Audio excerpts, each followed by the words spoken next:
दोस्तों नमस्कार। अगर आपको लगता है कि इस देश को कॉरपोरेट चलाते हैं या कॉरपोरेट की पूंजी के आश्रय यह देश चल रहा है, तो फिर आप इस भ्रम को आज तोड़ डालिए। यह देश दरअसल टैक्स के पैसे से चलता है और टैक्स का पैसा इस देश के कॉरपोरेट नहीं देते हैं। इस देश के आम नागरिक के जरिए सरकार की जो कमाई होती है, वही कमाई से इस देश के तमाम संस्थान चलते हैं।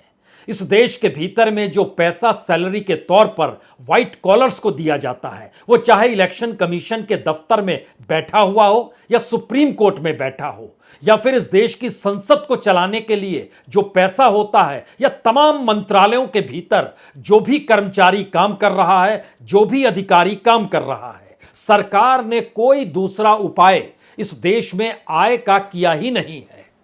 टैक्स ही एकमात्र साधन है जिसके ऊपर बोझ लगातार बढ़ता चला जा रहा है। सरकार को कमाई बढ़ानी है तो टैक्स को बढ़ाना होगा।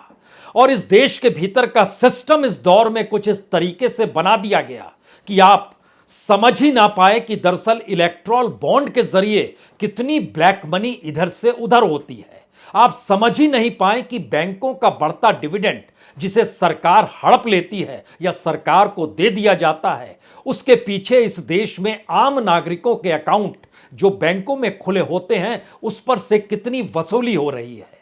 आपको दरअसल पता ही नहीं चलता है कि इस देश के भीतर में जो भी टैक्स कलेक्शन है, अलग अलग माध्यमों से उसमें योगदान कॉरपोरेट का नगण्य होता है।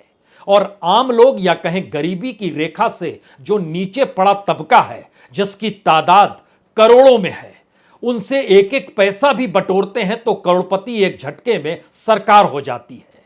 यह भी जानकारी नहीं हो पाती है कि दरअसल इस देश के भीतर में बैंकों में जमा पैसा कॉरपोरेट लेकर फरार क्यों हो जाते हैं, और फरार होने के बाद उस पैसे को सरकार जब रिटर्न ऑफ करती है यानी माफ कर देती है, तो वो पैसा किसका होता है। इस देश का पैसा, इस देश के आम लोगों का पैसा, इस देश के गरीबों का पैसा, इस देश के टैक्स पेयर का पैसा। हमें लगता है कि आज एक एक पन्ने को जरा पलट के समझने की कोशिश कीजिएगा, क्योंकि यह आपकी जिंदगी से जुड़ा हुआ पन्ना है। और इन बातों को इस देश का मीडिया अगर दिखाने लगे तो हो सकता है आपकी आंखें खुली की खुली रह जाएं। और यह भी हो सकता है आप एक झटके में यह मानकर चलें कि इस देश को बेचने के लिए आप अपने नुमाइंदों को चुनते हैं। इस देश को बेचकर अपनी रईसी में यह सत्ता और सरकार कैसे पैसा खर्च करती है। हर चीज को नियम कायदे में अगर बदल दिया जाए, यहां तक कि किसी बड़ी कंपनी को अगर खुद को दिवालिया घोषित करना है तो उसके लिए भी एक कानून बन गया जो एनसीएलटी के जरिए उसको देखा परखा जाएगा। और जो खुद को दिवालिया घोषित कर रहा है, उसने अगर इस देश के तमाम बैंकों से लोन ही क्यों ना लिया हो, वह भी माफ हो जाएगा। और सरकार उस बैंकों पर कोई बोझ ना पड़े उसके भी रास्ते निकाल लेगी। लेकिन आम आदमी का जिक्र या इस जनता का जिक्र आज मत कीजिएगा, क्योंकि इस देश को चलाने वाले आप ही हैं। और आप ही इस देश को चलाने के लिए वैसे लोगों को चुन लेते हैं जो इस देश को निजीकरण यानी प्राइवेटाइजेशन, इस देश की कीमत को लगाने की दिशा में यानी मोनेटाइजेशन, और इस देश में चलती हुई सरकारी कंपनियों को बेचना यानी डिसइन्वेस्टमेंट, इसी दिशा में बढ़ जाते हैं। शुरुआत करें उससे पहले दो तीन बातें साफ हो जाए। हमारा बजट भी जो दिया गया उसमें भी सिवाय टैक्स के कुछ भी नहीं था।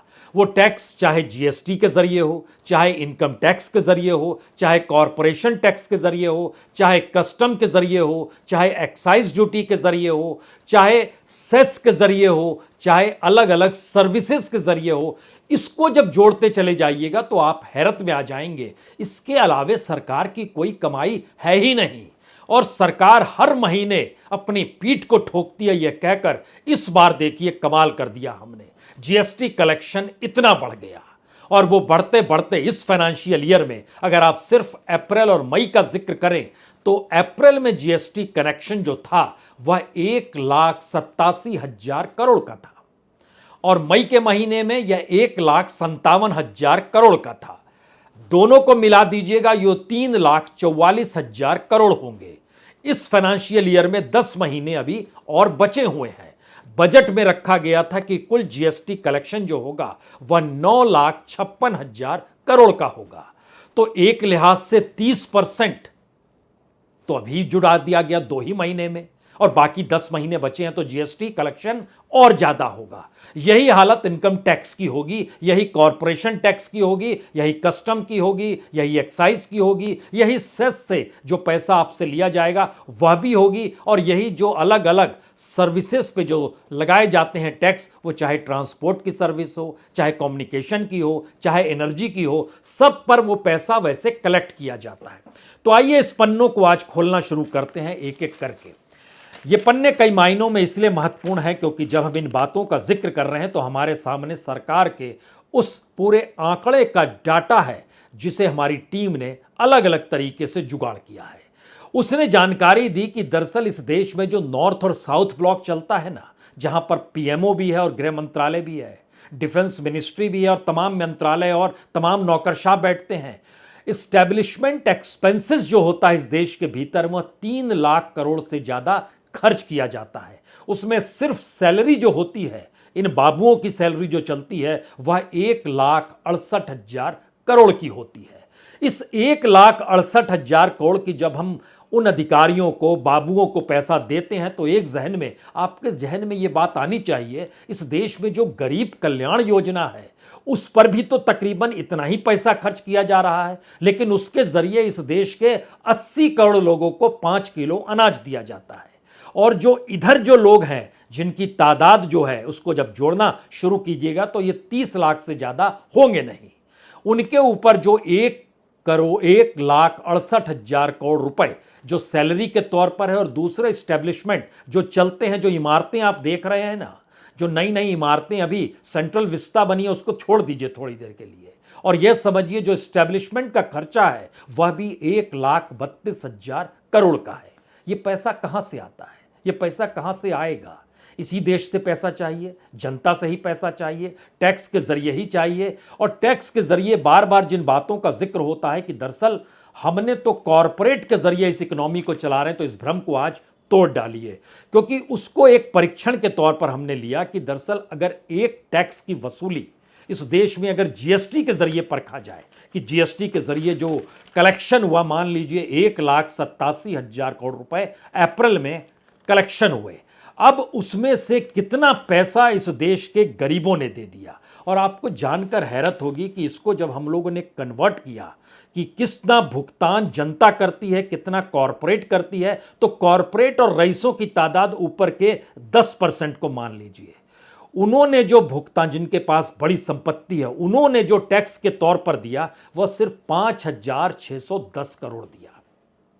और जो नीचे का, जो गरीबी की रेखा से नीचे है या गरीब तबका है, यानी इस देश का लगभग आधी जनसंख्या, यानी 50% पॉपुलेशन जो है, उसके जरिए जो टैक्स की वसूली हुई, सिर्फ जीएसटी के दायरे का जिक्र भी हम कर रहे हैं, 1,19,680 करोड़। ये कौन लोग हैं? गरीब लोग हैं, अनऑर्गेनाइज सेक्टर में जुटे हुए लोग हैं, जिनसे ये पैसा वसूला जा रहा है। तो 1,87,000 करोड़ में से 1,19,000 करोड़ रुपया उन गरीबों के हाथ से जो 50% गरीब हैं इस देश के भीतर में, और 10% जो रईसों की तादाद में हम शुमार कर रहे हैं, उन्होंने दिया 5,610 करोड़ रुपए।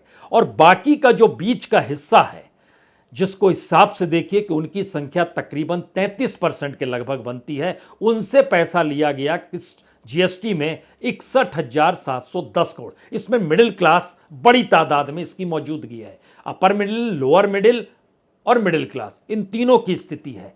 पहला मैसेज क्या हुआ? कॉरपोरेट सबसे कम टैक्स देता है। अगर जीएसटी के दायरे में ही चीजों को परखना शुरू करें, क्योंकि 50% निचली आबादी जो है, अगर वह 64% टैक्स दे रही है और उसके पास इस देश की 10% संपत्ति भी नहीं, और जो 10% है उसके पास इस देश की लगभग 60-70% संपत्ति है, वो 3% दे रही है, और बीच के लोग 33% भुगतान करते हैं। यह पहला सच बहुत साफ तौर पर कि कॉरपोरेट टैक्स नहीं देती है, जनता पर टैक्स का बोझ होता है। इसीलिए आप जब बाजार में जाते हैं तो कहते हैं अच्छा तेल की कीमत इतनी बढ़ गई, चावल इतना बढ़ गया, सब्जी इतनी बढ़ गई, अच्छा कुछ लोग घी खाते हैं, घी भी बढ़ गया, 400 रुपए कल तक था, अब 600 रुपए तो एक सामान्य से ब्रांड का मिलता है। बात यहां से शुरू होती है, यानी इन्फ्लेशन पर कोई रोक नहीं। लेकिन इस सिस्टम के भीतर का एक अनूठा सच है कि सरकार नियम कायदे कुछ ऐसे बनाती है कि आपको पता ही नहीं चले कि आपका पैसा ही रोटेट होकर सरकार को सुविधा दिलाता है, कॉरपोरेट के नेटवर्थ को बढ़ाता है और रईस इस देश को छोड़कर भाग जाते हैं। इलेक्ट्रोल बॉन्ड तकरीबन 11 लाख करोड़, इस 11 लाख करोड़ के दायरे में पार्टीज के पास जो पैसा आता है और जिस पैसे के जरिए चुनाव लड़े जाते हैं और जिस पैसे के जरिए चुनाव में पैसे लुटाए जाते हैं, अगर उसको कन्वर्ट एक क्षण के लिए हम यह कर दें कि जो एनसीएलटी में जाते हैं, खुद को दिवालिया घोषित करते हैं, उनकी स्थिति क्या है, और उनकी रईसी और उनके चार्टेड प्लेन खड़े रहते हैं लेकिन वो दिवालिया होते हैं। और तीसरी स्थिति आती है कि बैंकों को जो रिटर्न ऑफ कर दिया जाता है, क्योंकि पार्लियामेंट में खुद सरकार जब कहती है कि बीते 6 बरस में हमने तकरीबन 11 लाख करोड़ रुपए माफ कर दिए, ये पैसा कहां से आ रहा है, कहां जा रहा है? और ये पैसा जब आ रहा है टैक्स और आपके ऊपर जो बोझ पड़ रहा है, तो आपके जहन में दूसरा सवाल शुरू होगा, क्या इस देश में कोई सिस्टम नहीं है? कोई ऐसा सिस्टम नहीं बनाया गया है जिसमें जनता एक बराबर तरीके से रहे और कॉरपोरेट पर भी उतना ही बोझ पड़े? या इस देश में जो टैक्स वसूला जाता है उसका रिटर्न इस देश में मिल रहा हो?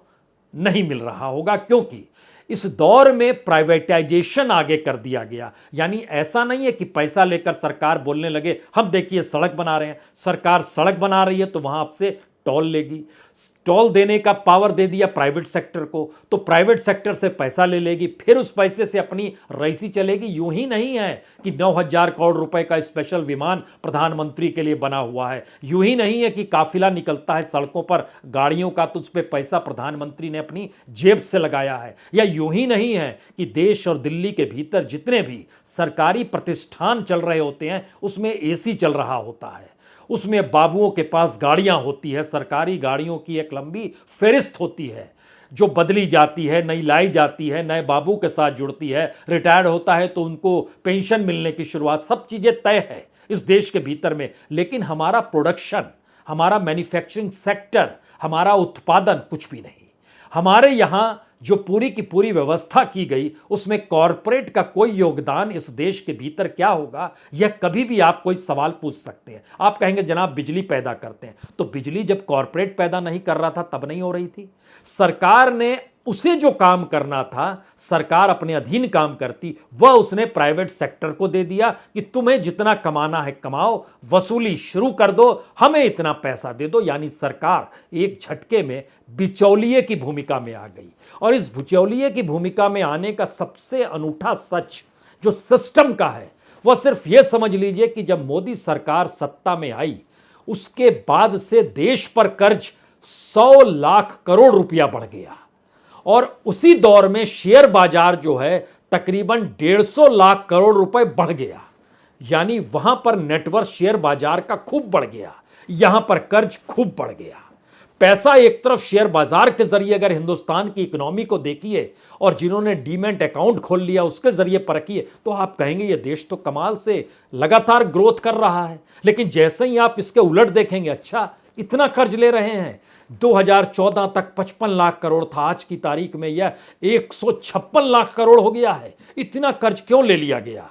और जीडीपी के मुकाबले यह 84% तक चला गया है। दुनिया के तमाम डेवलपिंग कंट्रीज का एवरेज लगभग 64 और 68% है, आपने 84% पार कर लिया। लेकिन फिर आप एक क्षण के लिए कहेंगे नहीं नहीं, हमारी इकोनॉमी को ऐसे मत देखिए, हमारी इकोनॉमी को देखिए कि इस देश के भीतर में जो जीएसटी कलेक्शन है, या जीएसटी कलेक्शन से पहले इस देश के भीतर में जो अलग अलग तरीके से सिस्टम में योजनाएं काम करती हैं, आप उसको परखना शुरू कीजिए। उसको भी परखने के लिए हमारी टीम ने एक व्यवस्था की।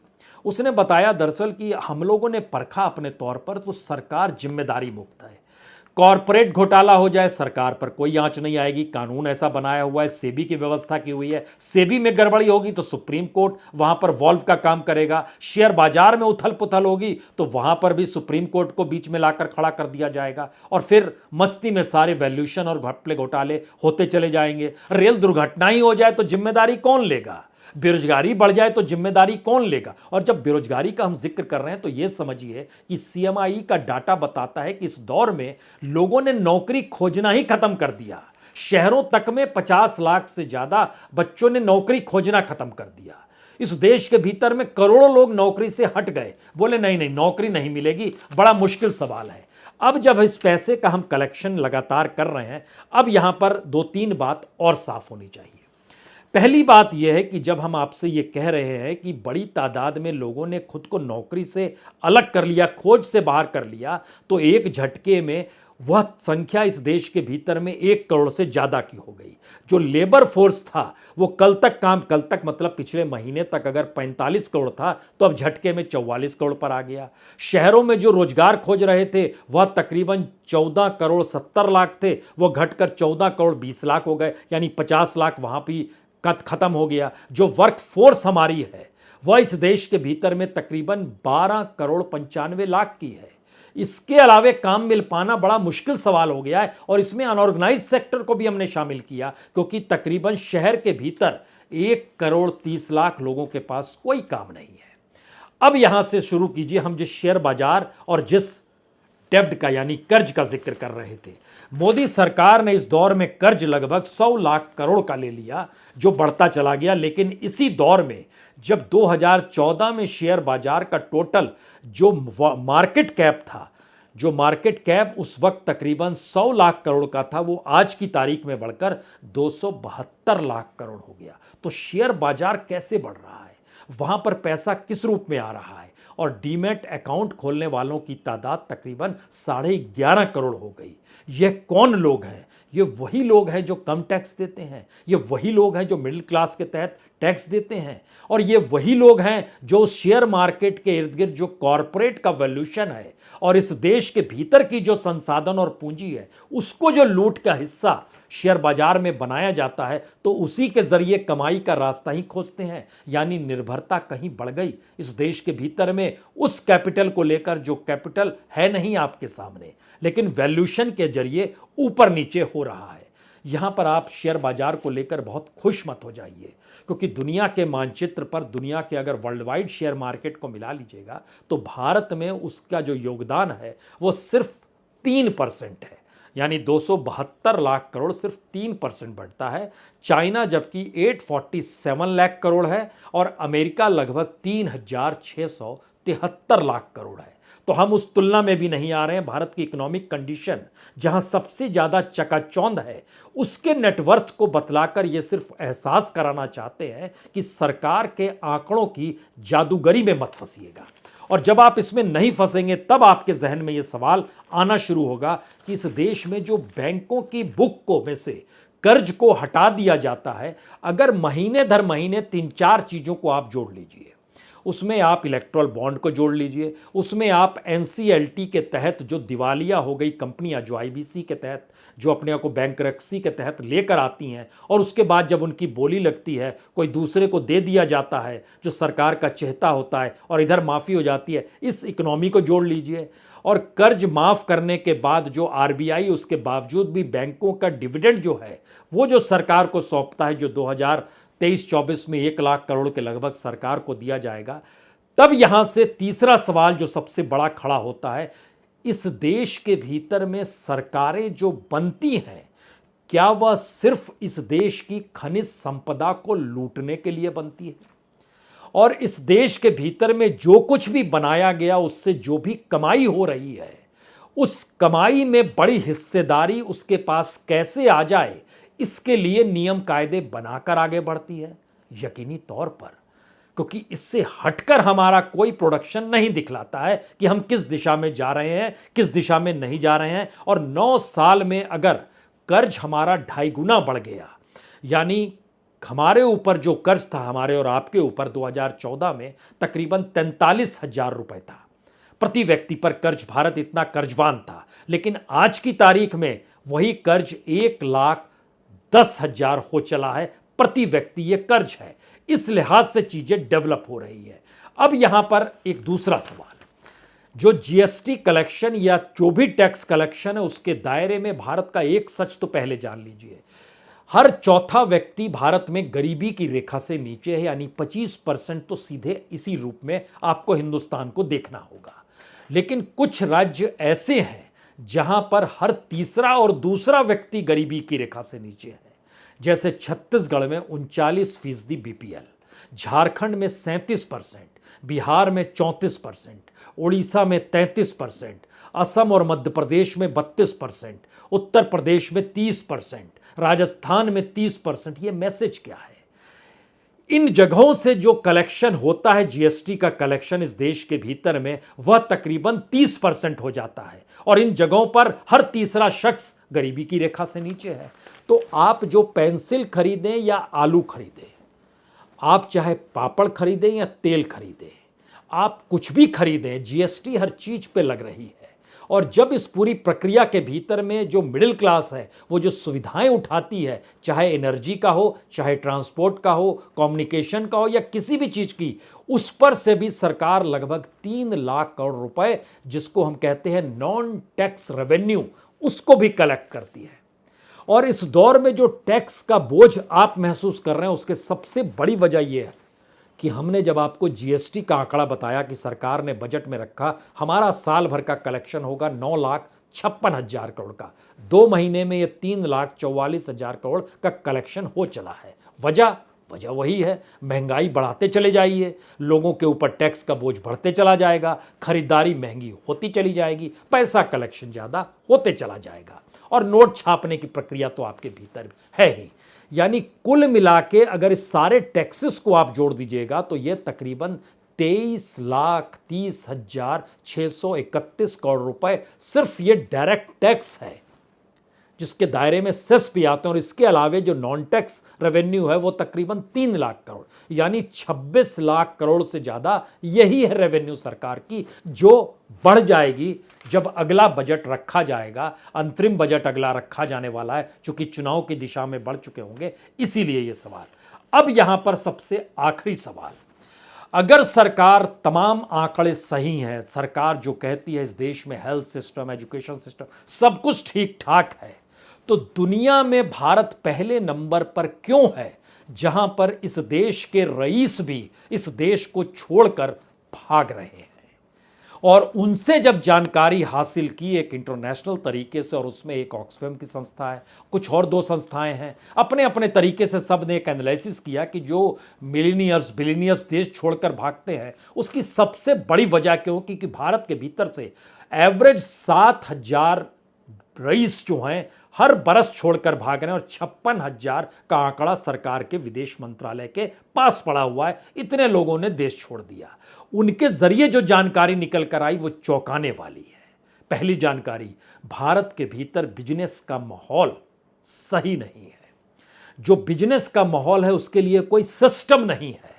भारत के भीतर में कोई कानून व्यवस्था के तहत कोई सिस्टम नहीं चलता है। सबसे बड़ा सिस्टम और कानून व्यवस्था सत्ता होती है, और जो सत्ता के करीब होता है उसके लिए रेड कारपेट हर जगह है, बाकी जगहों के लिए मुश्किल है। यह पहला बड़ा सवाल था। दूसरा, भारत के भीतर का जो हेल्थ और एजुकेशन और बेहतर जीवन शैली, जीवन की तौर तरीके हैं, उस पर कोई काम नहीं हुआ है। तो जब हेल्थ सर्विस नहीं, एजुकेशन नहीं, तो हम यहां पर क्यों रहे? और तीसरी परिस्थिति डराने वाली है कि इस देश के भीतर में रईसों से जो वसूली और उगाही होती है सिस्टम के तहत, वो मोहल्ले का थाना हो या जिले का थाना हो, या जिले के भीतर बैठा हुआ कोई अधिकारी हो, जो पूरी पाइपलाइन लगी हुई है वह वसूली में लगी रहती है। और यह सिस्टम भारत की राजनीति को जिंदा रखता है और उसकी ताकत का एहसास इसी रूप में कराता है कि किसके पास सबसे ज्यादा वसूली और लूट की ताकत है। क्या समझे? बहुत बहुत शुक्रिया, बहुत बहुत शुक्रिया।